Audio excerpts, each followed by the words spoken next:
Hello folks, Sean Mize here, and in this training I'm gonna teach you how to use your storyboard to outline your sales campaign. So I'm gonna do something today that many would consider risky and probably a lot of people wouldn't do, but I'm literally going to attempt to outline a campaign 100% from scratch. I haven't pre-outlined anything and then present it to you as something I'm doing on the fly. We're going to literally outline it from scratch. And I say that that's risky because that can tend to make whatever it is that you're teaching to look like you are unprepared. And so obviously that's why I'm just telling you up front. I really want you to be able to see exactly how it's done in real life. It's not always pretty, it's not always easy, but this is the way it's done in real life. So that's what you're going to get to see today. So just as a quick reminder, I'm using the same presentation that I used to create the initial storyboard. And of course, we went through all of this. So if you haven't watched the 6th video, then you really should. So we're going to start where we ended, and we're going to look at these themes. And if you'll remember, we said, hey, we have these themes. We were creative at the time.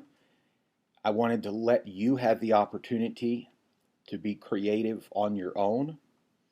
And of course, I gave you time before this video to do that. And now it's time to choose one of these themes. Okay, now a few things. Number one, the theme we choose does not have to be permanent. We're choosing one theme for one campaign. You can have a product, or you can have multiple products and have multiple campaigns over the year. You can test.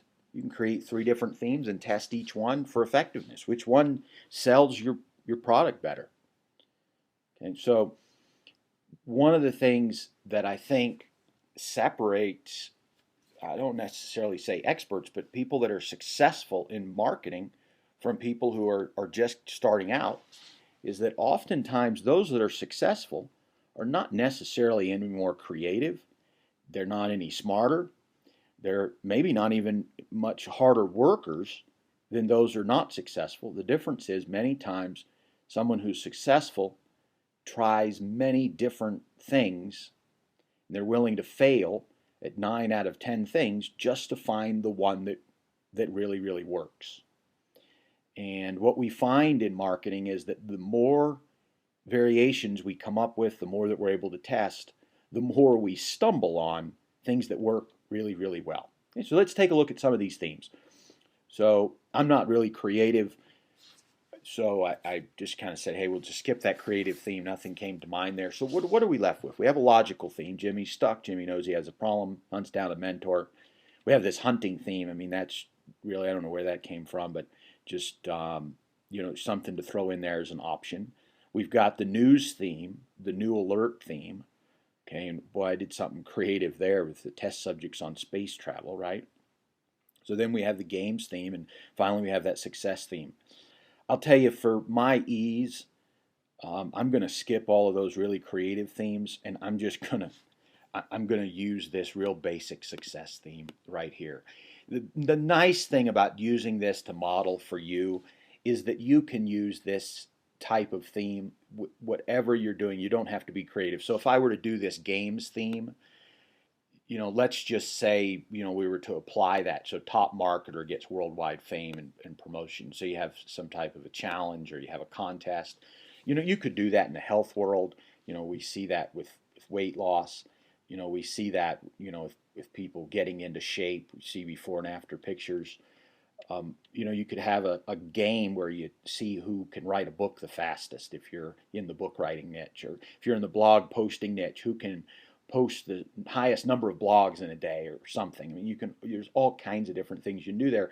But, I'm kind of afraid if I choose one of these, obviously if I did that hunting theme, I mean, 90% of you would go, boy, how can I relate that to what I'm doing? And so I really don't want anybody to think that based on whatever theme that I'm using, that you have to do that. So I think if I go with this success theme, it's much more general. So let's do this. We're going to start the work. I've just kind of made this decision. We're going to start the work. Now I'm going to do all of this in Keynote, folks, only because I have it open and it's easy to do. If I were doing this and I didn't have Keynote open right now, frankly, I'd probably do it in Pages, which of course is Mac version of a word processor, and I'm on a Mac, so that's what I use. I'd probably do this in a word processor, but it really doesn't make any difference whether we do it here or there. We're still typing, we still have different pages, etc., etc. So here's our theme. Jimmy's so close he can taste profit. He's got the product, he has the leads, no sales, no success. Why? Because he doesn't have the relationships. So that's our theme. And let's be real clear about this. That's our theme. Okay, now, what are we going to have? That's our theme. So where does our theme need to be? Okay, obviously it's our story. It needs to be in our email campaign. It probably needs to be on our initial landing page somehow. You know, it's a squeeze page, or if you're doing, you know, a blog, then that story may be at the beginning of the blog. Okay, this story. The story that you've created is going to bleed through everything that you do. Your email campaign, your landing page, your squeeze page, your blog, your website, you know, whatever the case is. Okay, let's say that you have 3 products. You have an entry-level product, you have entry-level, you have mid-ticket, and you have coaching. That theme is going to be the theme in all 3 products. Okay, so let's say what's our theme here? Jimmy's close, he doesn't have any sales, he doesn't have the relationships. So if we dig deep, in this case, what are the products are about? They're about creating relationships. So what's the entry level? It's going to be entry level, introduction to building relationships. Mid-ticket's going to be deeper, could be all the way. It could be everything you need to know about building relationships. Coaching is going to take people by the hand and help them implement what's in mid-ticket. And now you can also have something that we don't talk about a lot, but that's a cross product. So and we can have multiple cross products. We have multiple cross products. If somebody's interested in building relationships so that they can make sales, what else could they be interested in? Maybe they're interested in learning to write emails. Maybe they're interested in learning how to create a website. You know, if you do cross products, let's say that you're in the health niche. What are cross products? Specific disease products, weight loss, weight gain, health, eating better. If you're in a relationship niche, you know, you could have cross products there. So you could have communication as an issue. You could have personal growth, perhaps as a cross product. You could have marriage growth as a cross product. You could have parenting as a cross product. So you can have these 3 products here, and then you can have multiple cross products. How's a story feed in? Well, the story is still going to be, for this cross product, is still going to be the underlying story, okay? But then you're going to have like a different road in the story, okay? So you're going to have something that is additional to whatever that story is. You can just add it on later, okay? So now when we have the products, we need a selling campaign. So what can we put in our selling campaign? We're going to have our story, but what could we put in our selling campaign? We can do it through email. We could do it through sales pages. So I'm going to call them print, but whatever you'd call a web-based sales page. Okay? We could have teleseminars or recorded audios.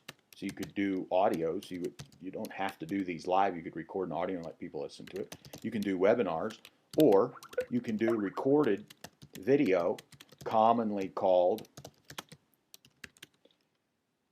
video sales letters. You can combine these. So you could have a sales page, you could have a teleseminar, and you could have a video sales letter that's all promoting the same thing. You see, not everybody responds the same way. Some people will respond handily to print, some people will respond to audio, and some people respond to video. So, you know, we can talk all day about conversion rates. You know, there's this constant debate out there. Is video better than print? Is print better than video? You know, and you may say, well, I get 10% if I do a video webinar, but I only get 1% on a sales page. Okay, but you get fewer people to show up for the webinar, so maybe net you don't make any more sales. The question is, if you did them both, if you expose someone to print one day and 3 days later video, would you have more total sales? I believe the case is yes. I think we have to be very careful that we don't just compare apples to oranges here and try to declare oranges to be a winner. You know, instead we look at it and say, how do we maximize, you know, if we're talking about fruit now, apples and oranges, how do we maximize the value of our taste experience?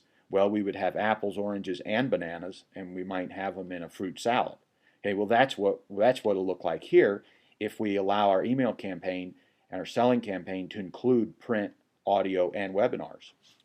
Okay? And then what we're going to do is we're just going to feed this theme. We're going to use this theme in everything that we do. How do we do that? In our sales page, we just write a sales page just like, you know, we might always write a sales page. But we're going to include our story as the defining element that gives people a reason to listen to us. The same thing in the teleseminar. Okay? In the teleseminar, and obviously in this training, there's a teleseminar segment that's going to come later. I believe, and obviously I'm creating these live, so we don't know what number they're going to be, but I think that's probably going to be in kind of the bonus section, so it maybe end up being like 11 or 12, something like that.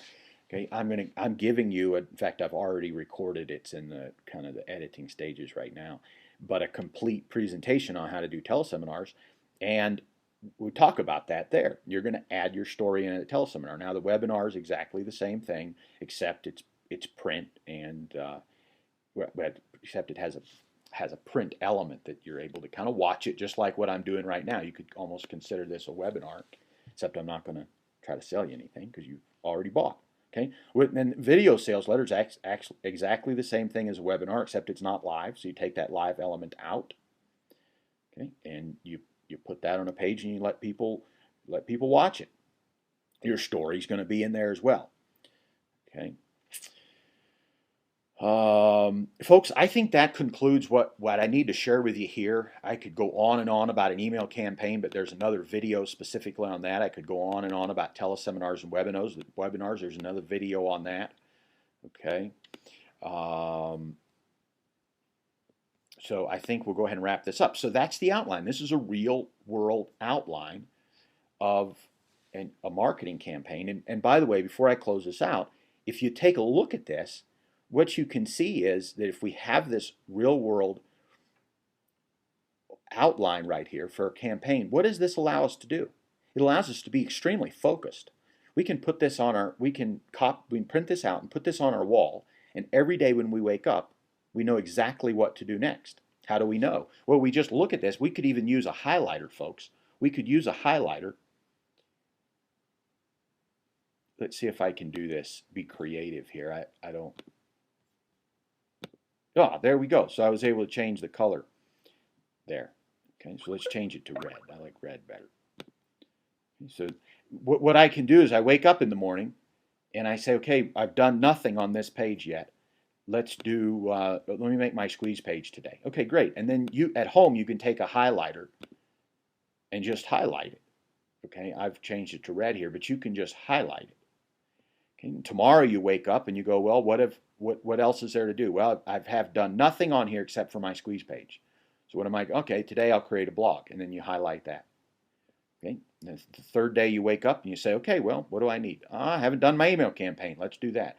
This form right here will give you vision, and this is how I run my day every day. I have a running sheet that tells me what needs to be done next. I look at it and say, boy, this isn't done yet. I'll do this thing next today. Sometimes people ask, well, what should I do first? Should I create the product? Should I write the email campaign? Should I create a squeeze page? And the truth of the matter is you're not going to make money until it's all done, really. So does it make any difference? In my opinion, it doesn't make any difference which you do first. It's kind of like if you're going to bake a cake, you need 15 ingredients, and you're going to go to the grocery store. You say, well, which should I pick up first, the flour or the salt? It doesn't matter. It's all going to go in the basket, and you're going to pay for it all at the same time. It really doesn't matter. It's the same thing here.